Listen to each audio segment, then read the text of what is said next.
Hey everyone, welcome back to the Incredible India podcast series. I'm Tim. And I'm Debbie. Hi, everyone. Great to be digging into another topic. Yeah, today we're diving deep into the Royal Mysore Kingdom. We got some really interesting stuff here, mostly from a description of a private tour. Right, by a company called Five Senses Tours. It's a day trip from Bangalore, focusing on Mysore's history and culture. Exactly. So our mission really is to pull out the highlights, the most compelling bits about Mysore's past, and, its present too. And it's quite a story. You've got immense wealth, major historical figures, conflict, lots to unpack. Definitely. So let's start with what the tour calls the glory of Mysore. It talks about the Woodyard dynasty. hmm They were key in making Mysore, well, incredibly wealthy for its time, really set the foundation. How did they manage that? Was it trade, resources?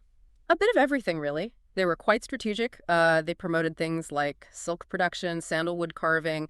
Mysore became a hub for that. Ah, And they also focused on agriculture, making sure the economic base was solid. All that wealth then went into, well, art, architecture, the grand stuff we see. right.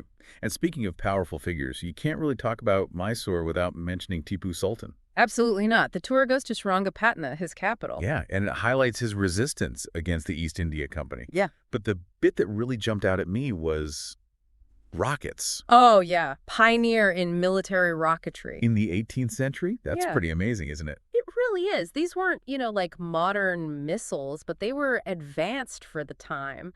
Iron We casings. gave them more power, more range. Exactly. Apparently, they caused quite a bit of panic among the British forces. It was genuine innovation, not just brute force. Fascinating.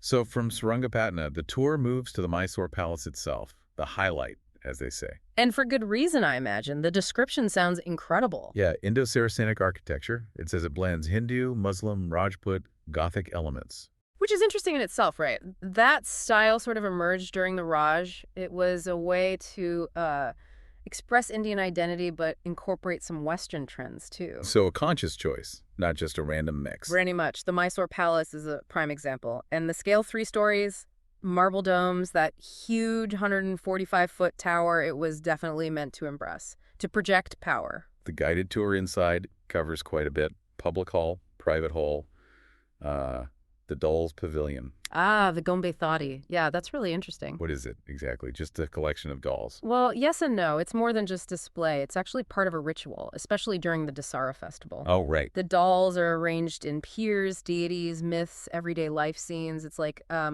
visual way of storytelling, passing down traditions. Each doll often has a story. Huh. Okay, much more than I expected. Then there's Durya Dalat, Tipu's summer palace.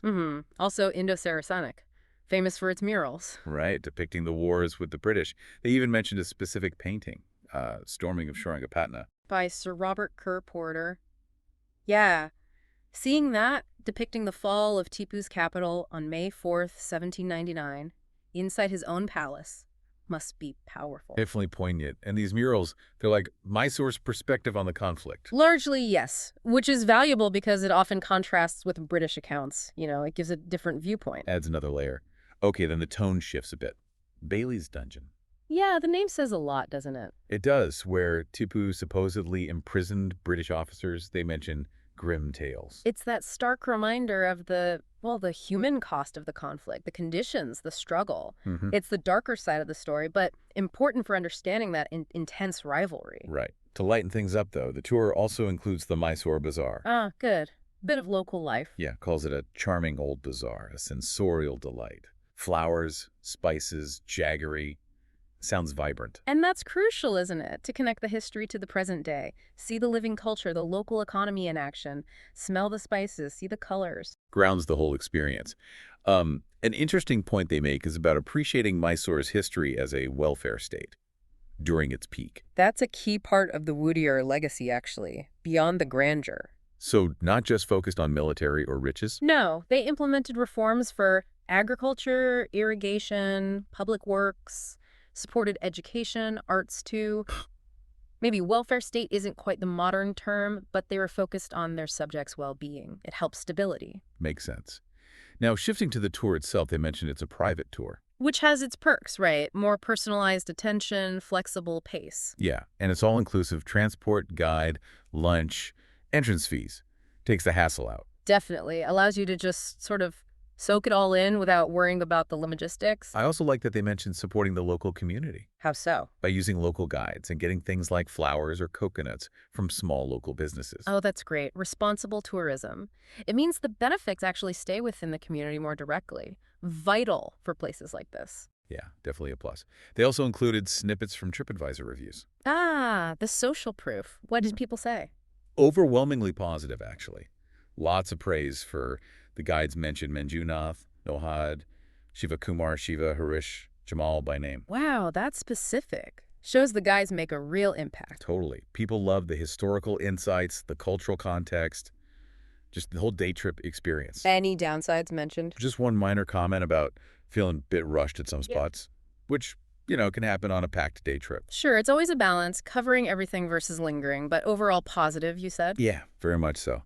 They also lay out the pricing clearly for different group sizes Good. Transparency is helpful. and list the inclusions again: pickup, drop-off, AC vehicle, the guide, fees, even a South Indian vegetarian lunch. Sounds pretty comprehensive. And the itinerary confirms it's a busy day. Duriya Dolat, the dungeon, the palace, the bazaar, then back to the hotel. Covers all the key spots we've talked about. A logical flow. And for anyone wanting more, the company, Five Senses Tours, apparently does other tours too.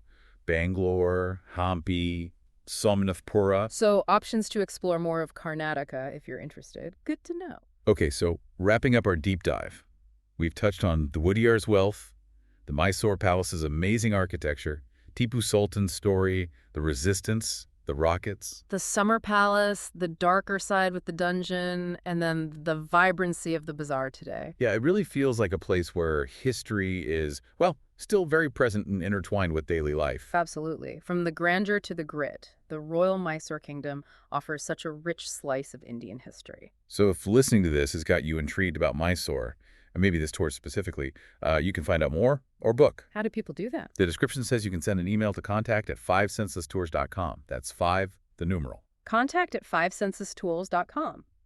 Got it. Sounds like a worthwhile trip for anyone visiting the region. It really does. And maybe just a final thought to leave everyone with.